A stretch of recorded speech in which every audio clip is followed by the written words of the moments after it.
Bharat hospital का मकसद आपकी सेहत। मल्टी स्पेशलिटी और नर्सिंग होम चौबत में कहाँ मिलेगा? भारत मेडिकल पर मिलेगा। भारत मेडिकल पर सब मिलता है। सोने के मशहूर व मारूफ ताजिर सैयद मोहसिन सुनार के यहाँ शादी ब्याह और दीगर तकारीब के लिए सोने के जेवरात जैसे अरबी डिजाइन के लॉन्ग हार, नेकलेस, गलसर, रानी हार वो दीगर दस्तियाब है। हजरत पीरपुरा नगर नांदेड़। हमारे यहाँ मुख्तलिफ कंपनियों के इलेक्ट्रॉनिक्स और प्लास्टिक के तमाम सामान और फर्नीचर दस्तियाब है। एक मरतबा तशरीफ लाकर खिदमत का मौका दे। Proprietor Hafiz Madarullah Beg, Azhar Beg, Albarkat home appliances, furniture and electronics, टायरबोर्ड, दिगलू नाका, नांदेड़।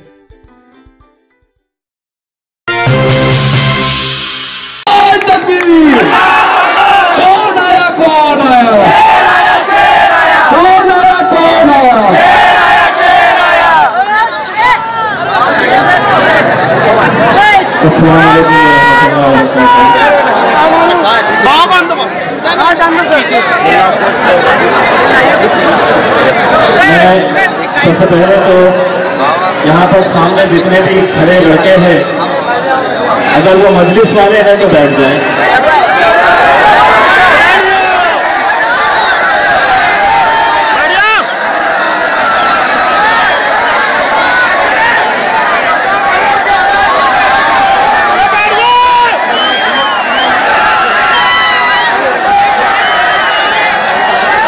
जो खड़ा रहेगा मैं समझूंगा वो मजलिस वाला नहीं है, किसी और ने भेजा है।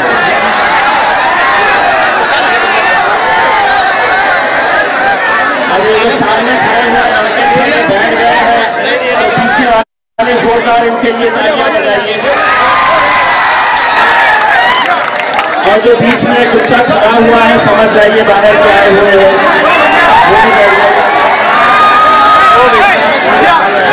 आप बैठिएंगे तो मुझे ऐसा लगेगा कि मैदान साफ है, चौके और छक्के मारने में थोड़ा आसानी है।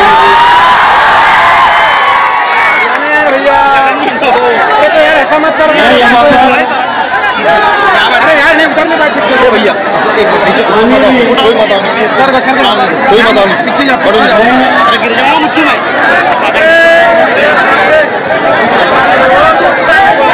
मैं यहाँ आने से पहले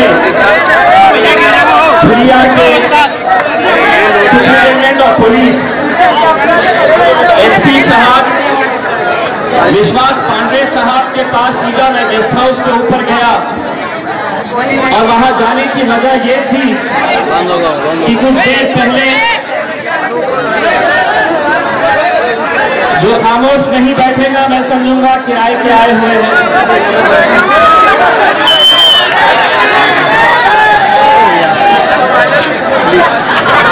मैं एसपी साहब के पास जाने की वजह ये थी कि ऐसे जलसे तो होते रहेंगे, लेकिन कुछ देर पहले मेरे पास कुछ बुजुर्ग लोग आए जिसमें एक बराबर से चल नहीं सकते, एक ऐसा शख्स जिसने आकर मुझे ये बताया कि उसकी एक बेटी 19 साल की बच्ची जो बदीमंद थी, जो बराबर से बोल नहीं सकती थी, जिसे समझ में नहीं आता था वो क्या कर रही है, पूरे 26 दिन पहले इस बच्ची का कत्ल हुआ। उसकी लाश यहां से कुछ किलोमीटर दूरी पर एक तालाब के किनारे मिली। उस लड़की के बाप ने मेरे सामने ये गुहार लगाई और उन्होंने कहा कि हमारी पैरवी कोई नहीं कर रहा है, कोई सुन नहीं रहा है। एक 19 साल की बच्ची, उसकी लाश मिलती है और अगर उस बाप का उसके घर वालों की अगर कोई पैरवी नहीं कर रहा है तो मैंने कहा कि ये जलसे में मैं आऊं ना आऊं, अगर मैं धुलिया में आया हूं तो मेरी पहली जिम्मेदारी यह है कि उस बाप को अपनी बच्ची के लिए इंसाफ दिलाऊं। इसीलिए यहां आने से पहले मैंने एसपी साहब से कहा कि आप से मुझे मिलना है। एसपी साहब ने कहा कि वो किसी एक प्रोग्राम में है। मैंने कहा मैं लेना लहंगा सब कुछ है। मुझे आज से फौरन एक अहम मुद्दे के ऊपर बात करनी है। मैं विश्वास पांडे साहब के पास गया और उनको ये कैफियत बताई कि क्या वजह है कि एक 19 साला बच्ची की लाश मिलती है और अभी तक कोई गिरफ्तारी नहीं होती है। आखिर कौन है उसके कातिल, किस हालात में वो बच्ची की बॉडी मिली है, इसके बारे में किस तरह का और कैसा इन्वेस्टिगेशन अभी तक हुआ है, यह आप हमें बताएं। विश्वास पांडे साहब जब पुणे में ट्रैफिक के डीसीपी थे, उस वक्त मैं पुणे में एक पत्रकार की नौकरी करता था, इसलिए विश्वास पांडे साहब भी जानते थे कि मैं अगर आमदार बना हूं तो आज जिन मुद्दों को मैं लेता हूं, मैं जब पत्रकार था तो इससे ज्यादा खतरनाक पत्रकार हुआ करता था। उन्होंने मुझे पूरी जानकारी दी और हमें पूरा यकीन है कि इंशाअल्लाह ये केस बहुत जल्द सॉल्व होगा, और अगर नहीं सॉल्व होता है तो दूसरी बार फिर से आऊंगा, सिर्फ इस केस की खातिर मैं धुलिया में आऊंगा। ये मेरी जिम्मेदारी है, इसलिए जिम्मेदारी है कि मजलिस इत्तेहाद और मुस्लिमीन एक सियासी जमात का नाम नहीं है। मजलिस इत्तेहाद और मुस्लिमीन सिर्फ सियासत करती है, ऐसा नहीं है। हम मजलूमों की, हम जो लोग परेशान हैं, उनकी आवाज है।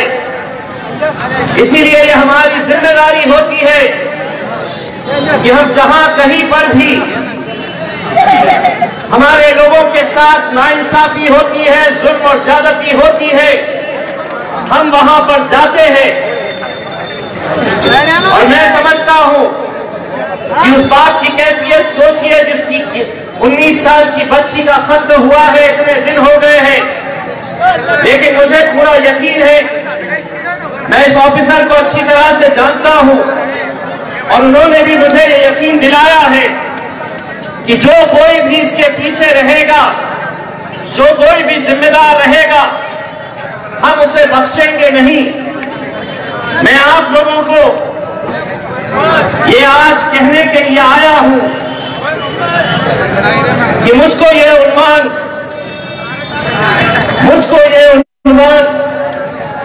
बुरा लगता है, जुल्म सहता हुआ इंसान बुरा लगता है।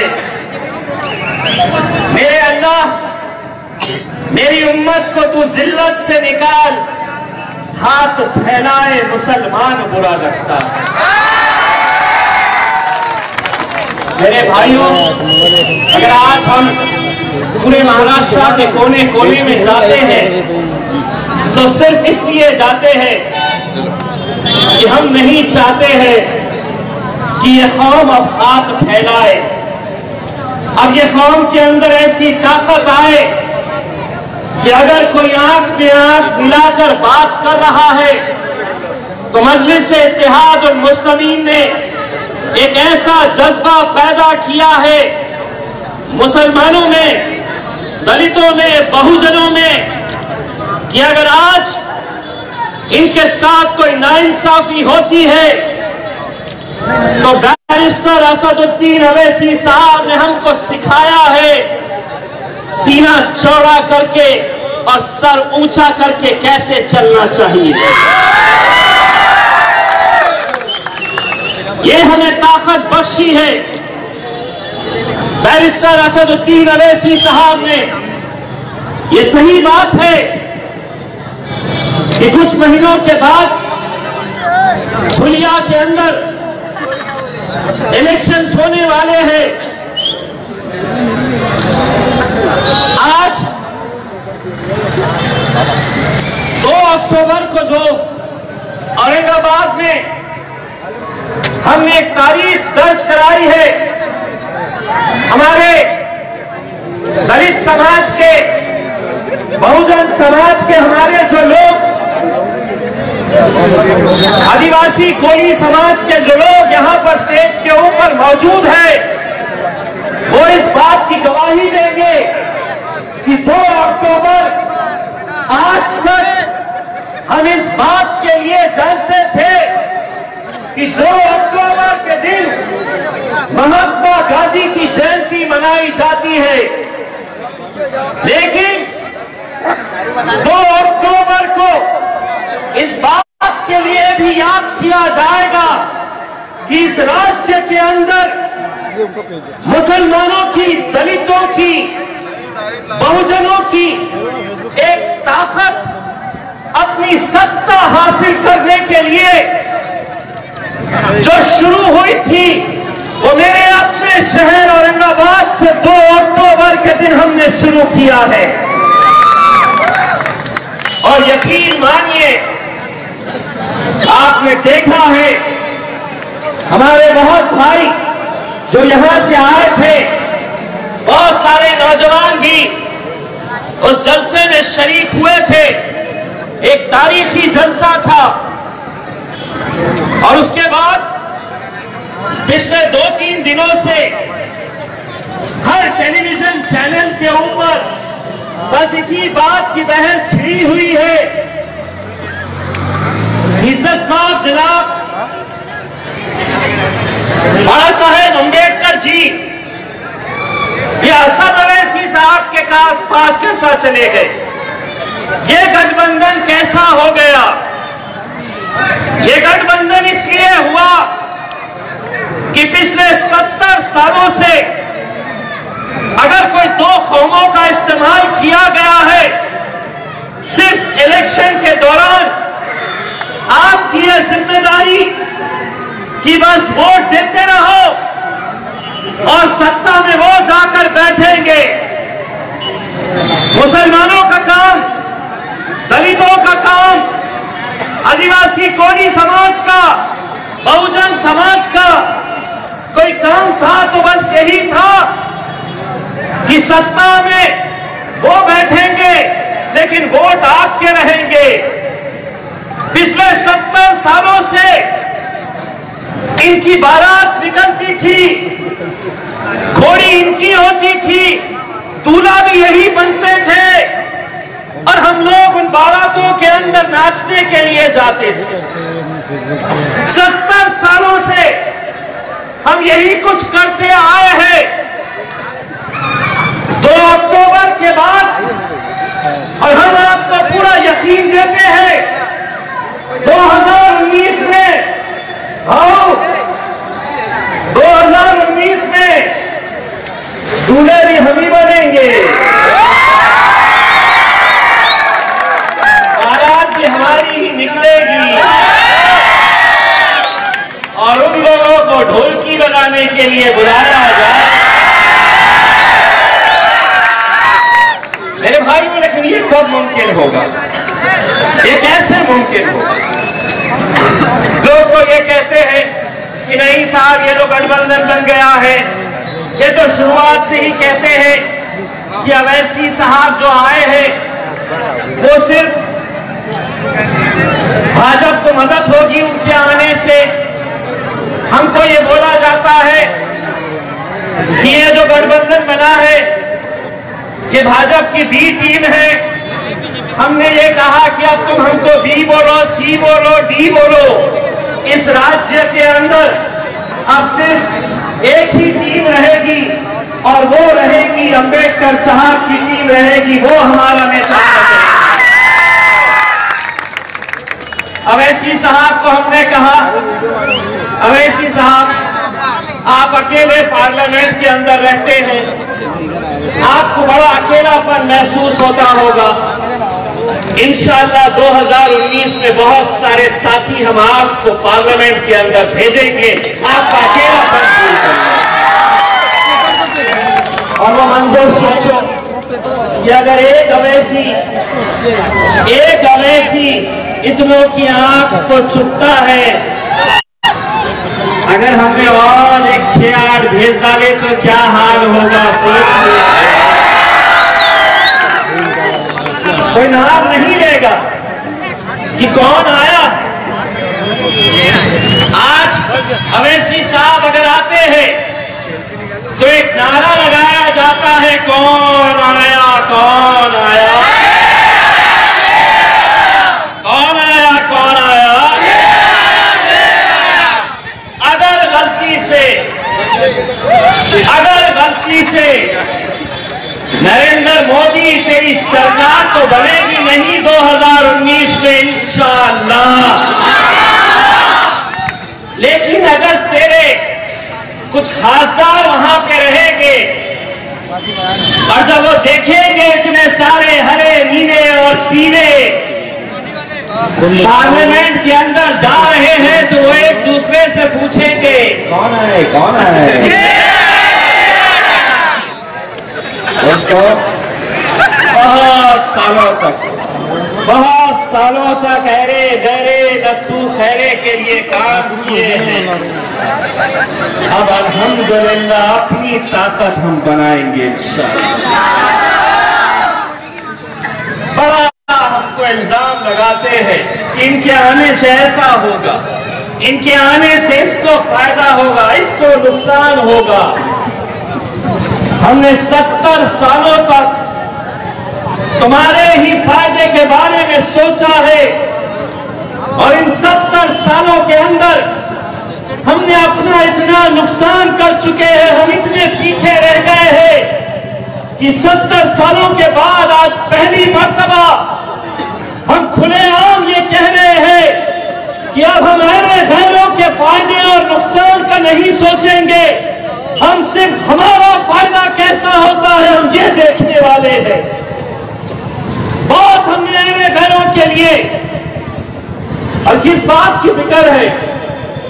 कांग्रेस के एक बड़े नेता महाराष्ट्र के सदर नांदेड़ से आते हैं, उन्होंने कहा कि नहीं हम प्रकाश अंबेडकर साहब के हम साथ जाएंगे, लेकिन अवैसी को खरीद नहीं करेंगे।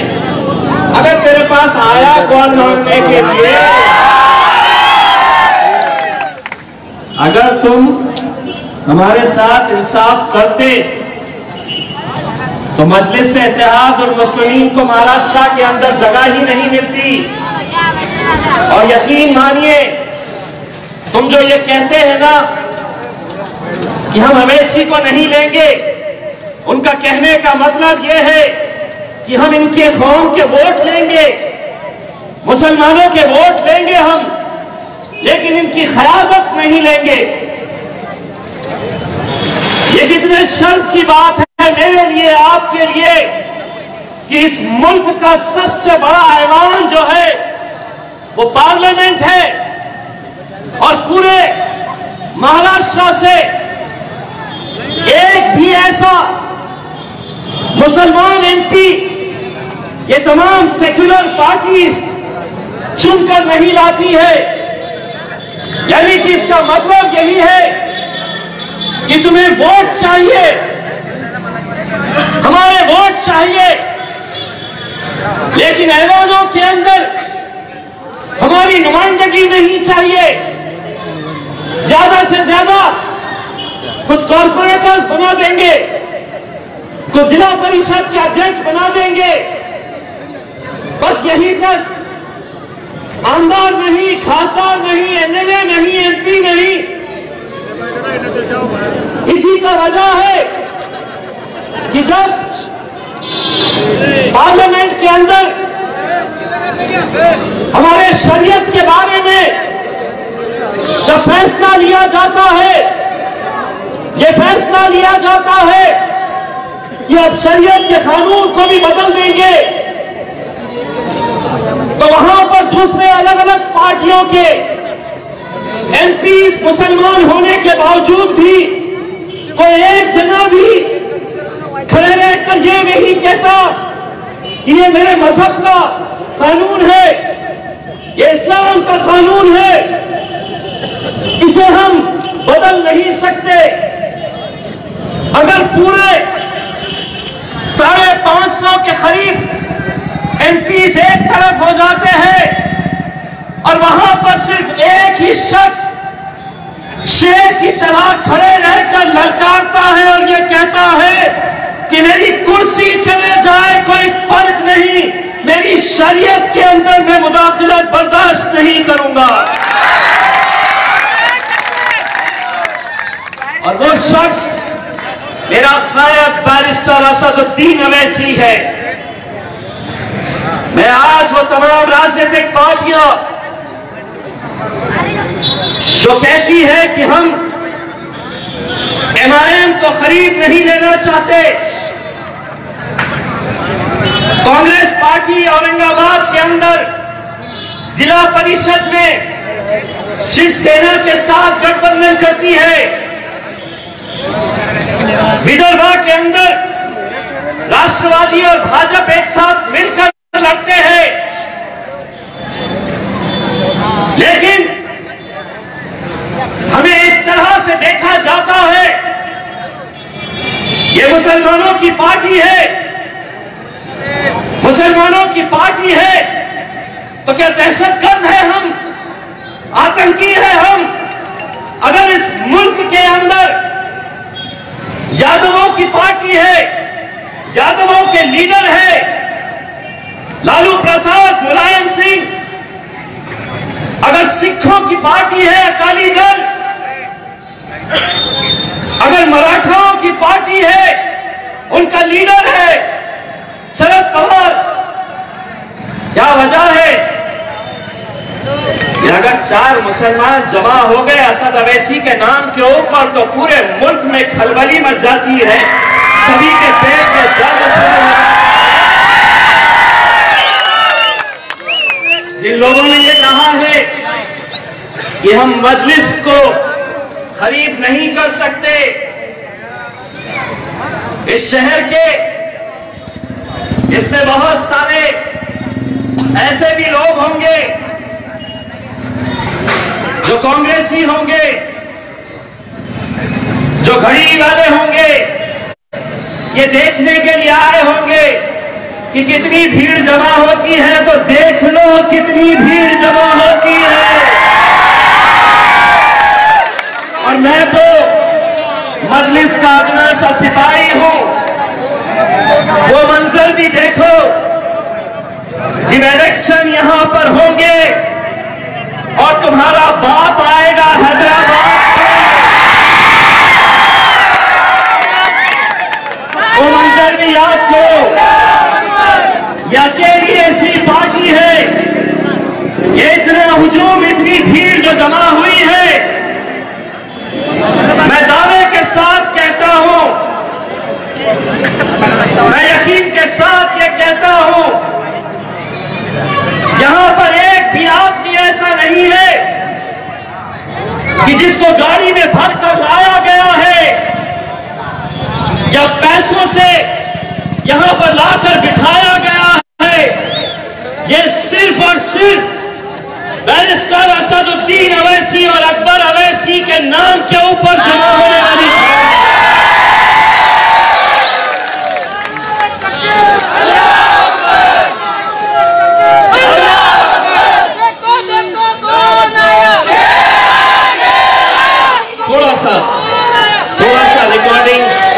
थोड़ा सा रिकॉर्डिंग वहां पे करना, और मैं जब नारा लगाऊंगा तो दोनों हाथ ऊपर करना।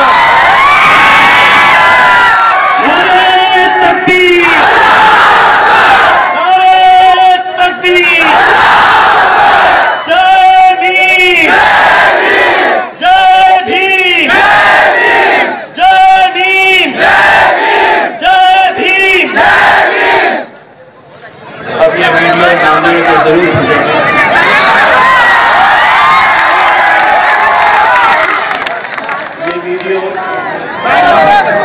ठाकरे को जरूर भेजाना।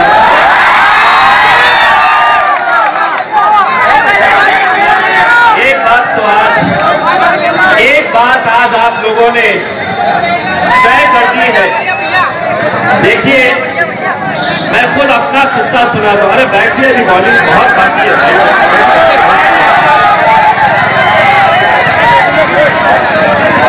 एक बात 2014 के अंदर 2014 के अंदर जब मजलिस इत्तेहाद और मुस्लिमीन ने महाराष्ट्र के अंदर कदम रखी, और मैं औरंगाबाद से इलेक्शन लड़ने का जब मैंने फैसला किया तो यकीन मानिए, मैं जब औरंगाबाद से मजलिस के टिकट के ऊपर इलेक्शन लड़ने का फैसला किया तो बहुत सारे लोग ये कहते थे कि अब ये MIM आई है, ये MIM आने से इसका फायदा भाजपा को होगा, इसका फायदा शिवसेना को होगा। बहुत सारे अपने जो मुसलमान अपने आप को बहुत बड़े होशियार और दानशूर समझते हैं, बहुत अपने आप को अक्लमंद समझते हैं, वो भी ये नौजवानों को गुमराह करते थे और कहते थे कि नहीं देखिए ये मजलिस आई है, मुसलमानों के वोट कटेंगे बटेंगे और इसका सीधा फायदा मजलिस को होगा। तो जब हम लोगों के बीच में गए ऐसी ही हुजूम हुआ करता था, ऐसी ही भीड़ हुआ करती थी। हमने लोगों से सिर्फ एक बात कही, हमने लोगों से ये कहा कि 27 साल 27 इयर्स औरंगाबाद शहर में हर विधायक MLA का इलेक्शन शिवसेना जीत के आती थी। 27 सालों से शिवसेना का भगवा झंडा वहां पर लहराता था। हमने लोगों से ये कहा कि एक बार मुत्तहिद हो जाओ, एक बार एक प्लेटफॉर्म के ऊपर आओ, ये मत सोचो कि जीत और हार किसकी होगी, पूरी ईमानदारी के साथ मेहनत करो, कोशिश करो। हम हमारी एक चहिती का सबूत दे। हमने ये लोगों से कहा कि अगर 50,000 60,000 वोट लेकर हम हार भी जाते हैं तो यकीन मानो उस हार में भी हमारी जीत रहेगी, क्योंकि हमने कौम को मुत्तहिद करने का काम किया। दोस्तों, किसी ने कहा ये शख्स 5,000 वोट लेगा, किसी ने कहा 10,000 वोट लेगा। हमने कौम को कहा एक धक्का लगाओ तो सही, ऐसा धक्का लगाए 27 सालों के बाद मेरे खिलाफ तीन आमदार थे, तीनों सिटिंग MLA। कांग्रेस की तरफ से मुस्लिम सिटिंग MLA, शिवसेना की तरफ से सिटिंग MLC, भाजपा की तरफ से सिटिंग MLC, तीन अलग अलग पार्टियों के 3 सिटिंग MLA जो उस वक्त MLA थे, वो मेरे खिलाफ। लोग कहते हैं कि कैसे मुमकिन होगा, इतने बड़े बड़े दिग्गज। मैं तो पत्रकार था, 22 दिन पहले औरंगाबाद शहर में आया, लोगों ने कहा, हमने खुद ने तय किया कि नहीं, हमारी क़यादत हमको जिंदा करनी पड़ेगी। हमने लोगों से अपील की एक धक्का लगाओ तो सही।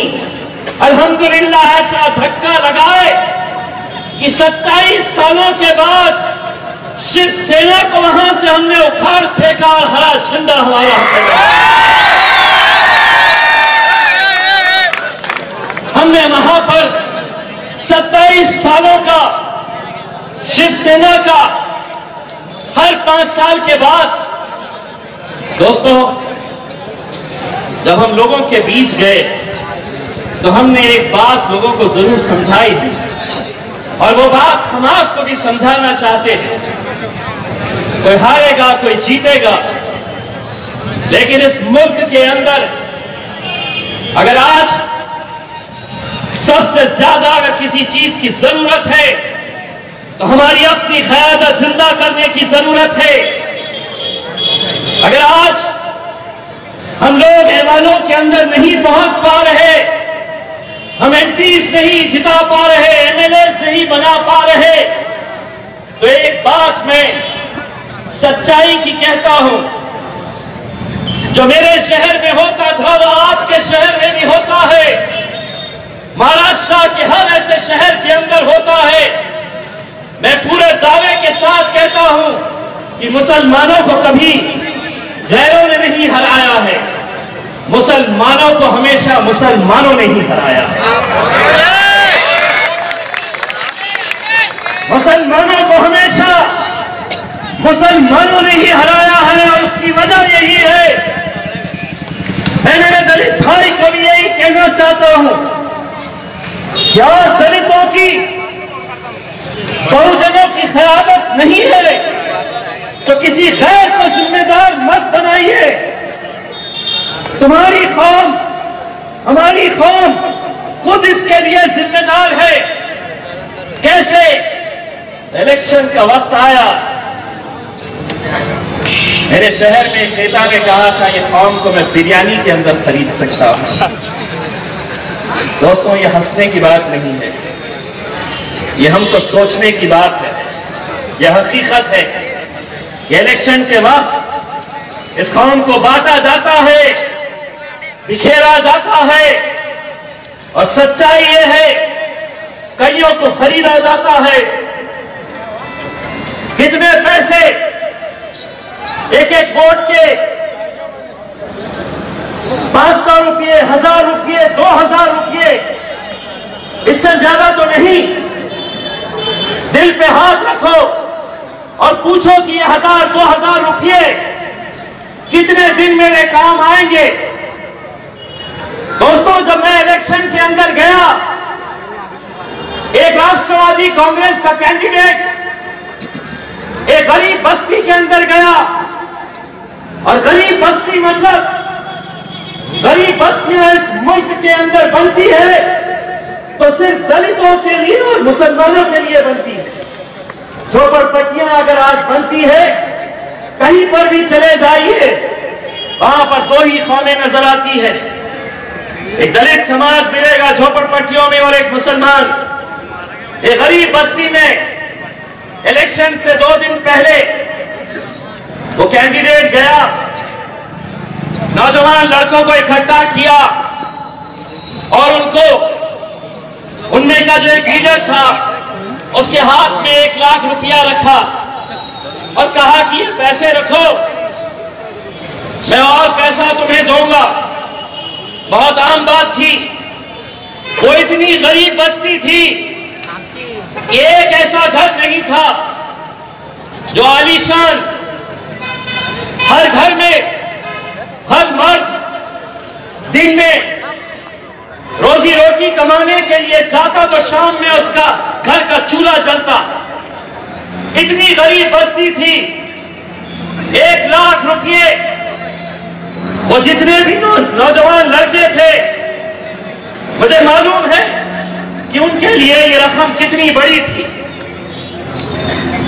दोस्तों, लेकिन उन नौजवानों के अंदर एक लड़का था, वो खड़े रहा और उसने कहा कि मेरे भाइयों, ये मेरे ऑटो रिक्शा की चाबी है, ये मेरा ऑटो रिक्शा ले लो, ये ऑटो रिक्शा बेच दो और जितना भी पैसा आता है तुम लोग रख लो।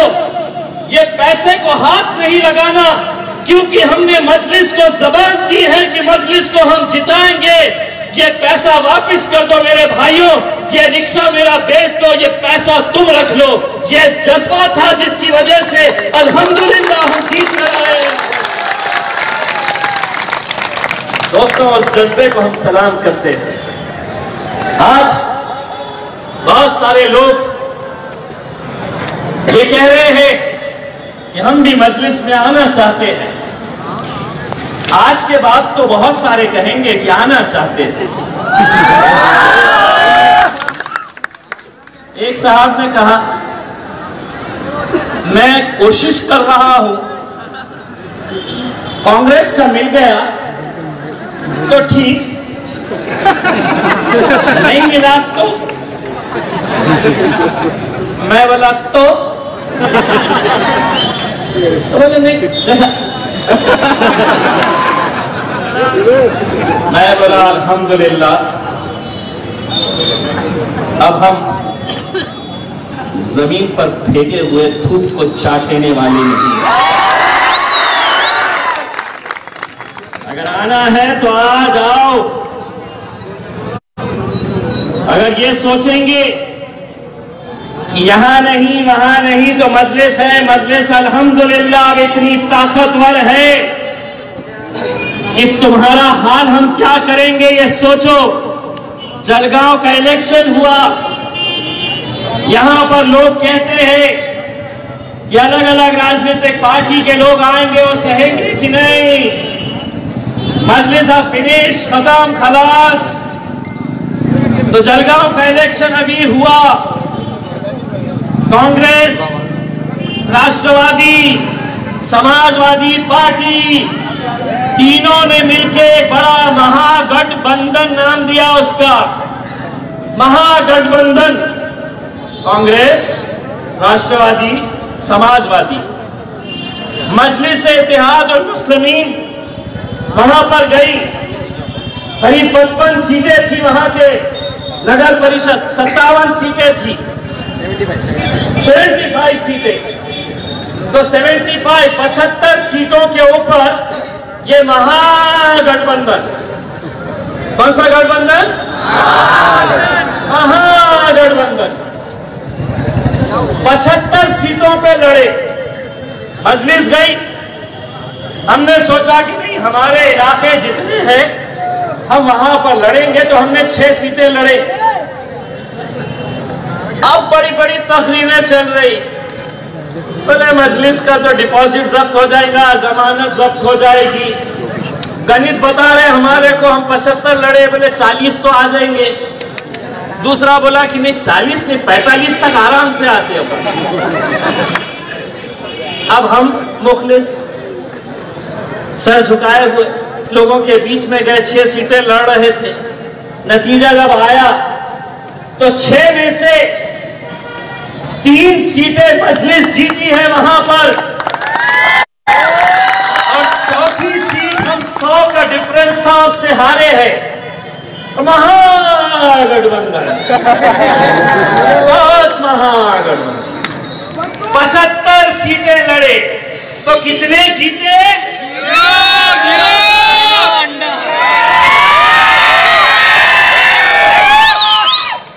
अंडा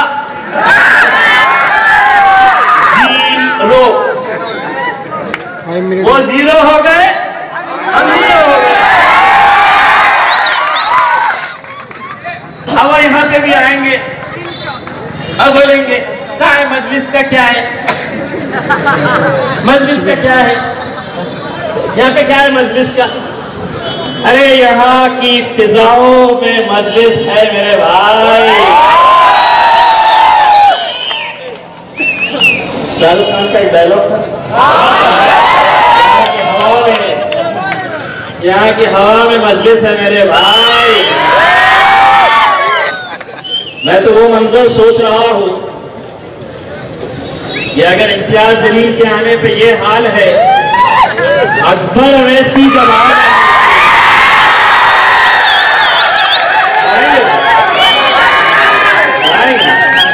क्योंकि अगर मजलिस के लिए इतनी दीवानगी है तो इंशाअल्लाह असद अवैसी, अकबर अवैसी भी जरूर आएंगे। मेरे भाइयों, आज मुल्क के हालात कैसे हैं आप अच्छी तरह से जानते हैं। मैं सिर्फ आप लोगों से इतना कहना चाहूंगा, आज वक्त की जरूरत यही है कि हमको अपनी क़यादत जिंदा करनी पड़ेगी, चाहे वो विधानसभा हो या लोकसभा हो। यहाँ पर ये जो हुकूमतें हैं वो ये समझ रही है कि अब हम लोग आ गए हैं तो जाने वाले नहीं है। एक बात समझ लीजिएगा, मोदी को ये समझाने के लिए आए हैं कि तू भी जाने वाला है, हमारा नंबर आने वाला है। दोबारा यहाँ पर आऊंगा और इंशाअल्लाह आप लोगों से और ज्यादा गुफ्तगू करेंगे। एक बार जाते जाते वो नारा ऐसा लगाइए कि पूरी दुनिया के अंदर पहुंचना चाहिए। नारे तकबीर, नारे तकबीर, जय भीम, जय भीम,